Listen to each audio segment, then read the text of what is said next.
ഇനിയും ഈ വഴിയെ ഭാഗം 4. എടി, നീ ഇങ്ങനെ കിടന്ന് മോങ്ങാതെ. അവൻ കാരണം വല്ലതും പറഞ്ഞോ? നാടും വീടും ഉപേക്ഷിച്ച് പോകാൻ അവൻ്റെ അമ്മ സമ്മതിച്ചില്ലെന്ന്. അവർ ആത്മഹത്യ ചെയ്യുമെന്ന് ഭീഷണിപ്പെടുത്തിയത്രേ. കരച്ചിലിനിടയിൽ അവൾ പറഞ്ഞൊപ്പിച്ചു. ഇമോഷണൽ ബ്ലാക്ക് മെയിലിംഗ്, ബ്ലഡി ഗ്രാമവാസിസ്. നീ വാ, നമുക്കവനോട് നേരിട്ട് ചെന്ന് ചോദിക്കാം. ഒന്ന് ആലോചിച്ചിട്ട് അവൻ തുടർന്നു. ഷെടാ, എന്നാലും നിന്നെപ്പോലത്തൊരു പെണ്ണിനെയും ഭാവിയിൽ കിട്ടാൻ പോകുന്ന സ്വത്തിനെയും വേണ്ടെന്ന് വെച്ചിട്ട് അമ്മ പറഞ്ഞതും കേട്ട് അവൻ നിന്നെ തേച്ചല്ലോ. എന്തും മണ്ടനാടി അവൻ.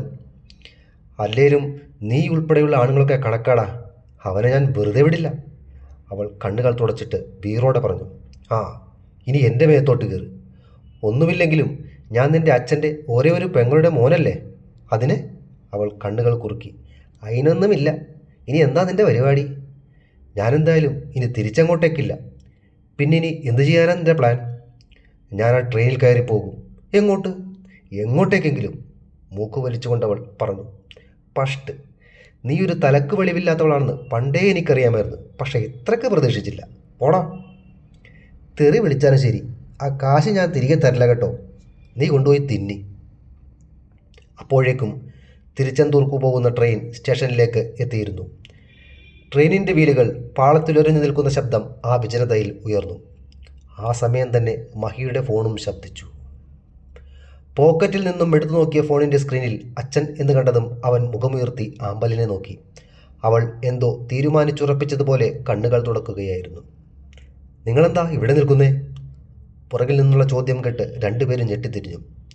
തോളിൽ ഒരു ഭാഗം തൂക്കി അവർക്ക് മുന്നിൽ നിൽക്കുന്ന ആളെ കണ്ട് രണ്ടുപേരുടെയും കണ്ണുകൾ മിഞ്ഞു. ഈശ്വര, വിനയേട്ടൻ. പുറകിൽ നിൽക്കുന്ന ആളെ കണ്ട് ആമ്പൽ പരിഭ്രമത്തോടെ പിറുപിറുക്കുമ്പോൾ അവളുടെ അമ്മയുടെ ആങ്ങളയായ വിശ്വനമ്മാവൻ്റെ മൂത്ത മകൻ വിനയനെ അവിചാരിതമായി അവിടെ വെച്ച് കണ്ടതിൻ്റെ ഷോക്കിലായിരുന്നു മഹി. ബാംഗ്ലൂരിൽ സോളിഡിക്സ് മാനുഫാക്ചറിംഗ് കമ്പനിയിലാണ് പുള്ളി ജോലി ചെയ്യുന്നത്. രണ്ടുപേരുടെയും നിൽപ്പും പരിഭ്രമവും കണ്ട് വിനയൻ്റെ നെറ്റി ചൊളിഞ്ഞു. ചോദിച്ചത് കേട്ടില്ലേ? എന്താ രണ്ടും കൂടി ഇവിടെ ഈ സമയത്ത്? അതിനെന്ത് മറുപടി കൊടുക്കണമെന്ന് ആലോചിച്ചുകൊണ്ട് രണ്ടും കൂടി പരസ്പരം നോക്കുന്നതിനിടയിൽ മഹിയുടെ ഫോൺ വീണ്ടും ശബ്ദിച്ചു. ആരാ വിളിക്കുന്നേ? വിനയൻ്റെ ചോദ്യം വീണ്ടും വന്നു. അച്ഛനാ. പുറത്തേക്ക് വന്ന ശബ്ദം തൻ്റെ തന്നെയാണോന്ന് മഹിക്കൊരു സംശയം. എന്നിട്ട് നീ എന്താ ഫോൺ എടുക്കാതെ? അത് പിന്നെ പറയാൻ മത് നിർത്തിയിട്ട് മഹി ചോദിച്ചു. വിനയേട്ടൻ എന്താ ഇവിടെ? ആദ്യം നീ ഞാൻ ചോദിച്ചതിനുള്ള മറുപടി ഇതാ. ഈ പാതിരാത്രി രണ്ടും കൂടി എങ്ങോട്ടാണെന്ന് ചോദിച്ചതിനൊപ്പം മഹിയുടെ കയ്യിൽ നിന്നും ഫോൺ വിനയൻ വാങ്ങിച്ചെടുത്തു. ആൻസർ ബട്ടൺ അമർത്തിയിട്ട് ഫോൺ ചെവിയിലേക്ക് ചേർക്കുമ്പോൾ സംശയത്തിൻ്റെ മുനകളോടെ വിനയൻ്റെ കണ്ണുകൾ അവരെ രണ്ടുപേരെയും മാറി മാറി നോക്കുകയായിരുന്നു. മഹി, നീ എവിടെയാ?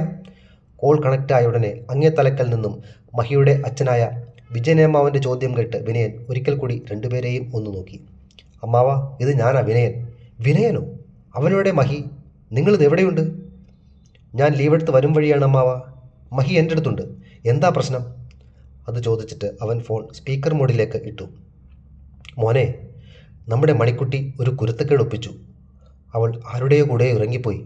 ഇപ്പോൾ ആ ചെക്കൻ്റെ വീട്ടിൽ നിന്ന് വിളിച്ചപ്പോഴാണ് ഞങ്ങൾ കാര്യം അറിയുന്നത്.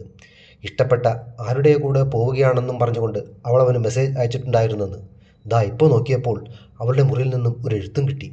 നിങ്ങൾ വേഗം ഇങ്ങോട്ട് വാ, അവളെ ഒന്ന് അന്വേഷിക്കണം. ശരിയമ്മാവ, ഞങ്ങളിപ്പോൾ തന്നെ വരാം. വിനയൻ കോൾ കട്ട് ചെയ്തിട്ട് അവരെ രണ്ടുപേരെയും നോക്കി. ഇനി പറയ്, എന്താ പരിപാടി? നീ പറയുന്നോ അതോ ഞാൻ പറയണോ എന്ന മട്ടിൽ മഹി ആമ്പലിനെ ഒന്ന് നോക്കി. വിനയേട്ടൻ ഞങ്ങളോട് ക്ഷമിക്കണം. അറിയാതെ ഞങ്ങൾ പരസ്പരം ഇഷ്ടപ്പെട്ടു പോയി. ഇനി വേറൊരാളുടെ കൂടെ ജീവിക്കാൻ പറ്റില്ല. അതാ ഞാൻ ഇവൻ്റെ കൂടെ പോകുന്നത്. കരഞ്ഞുകൊണ്ട് അവൾ വിനയൻ്റെ കാലിലേക്ക് വീഴുന്നത് നോക്കി ഇടിവിട്ട് കണ്ടതുപോലെ മഹി നിന്നു. അതിനേക്കാളും വലിയ ഞെട്ടൽ ആയിരുന്നു വിനയൻ്റെ മുഖത്തും. എടി കഴിവേറി മോളെ! കൈചുരുട്ടി മുന്നോട്ട് ചാടിയ മഹിയുടെ മുന്നിലേക്ക് വിനയൻ കയറി നിന്നു. എന്താടാ? ചേട്ടാ, ഇവള് ചുമ്മാ പറയുകയാ. ഞാനൊന്നുമല്ല ഇവളെ ചാടിച്ചത്. നിലത്തിരുന്ന് കണ്ണുകൾ പൊത്തി കരയുന്നവളുടെ നേരെ നോക്കി പല്ലിറുമിക്കൊണ്ട് മഹി പറഞ്ഞു. മിണ്ടരുത്. കാണുമ്പോഴൊക്കെ തല്ലും പിടിച്ച് രണ്ടും കൂടി ബാക്കിയുള്ളവരെ കളിപ്പിക്കുകയായിരുന്നു അല്ലടാ? എൻ്റെ പൊന്നു വിനയേട്ടാ, ഇവള് ചുമ്മാ തള്ളുകയാ. ഇത്രയും വലിയ നുണ പറഞ്ഞിട്ടും അവളെ ഒന്നും ചെയ്യാൻ പറ്റാത്തതിൻ്റെ ചുരുക്ക് അവൻ്റെ വാക്കുകളിൽ ഉണ്ടായിരുന്നു. പിന്നെ നീ എന്താ ഇവിടെ? വിനയൻ്റെ ആ ചോദ്യം കേട്ടതോടെ മഹി നിന്ന് വിൽക്കാൻ തുടങ്ങി.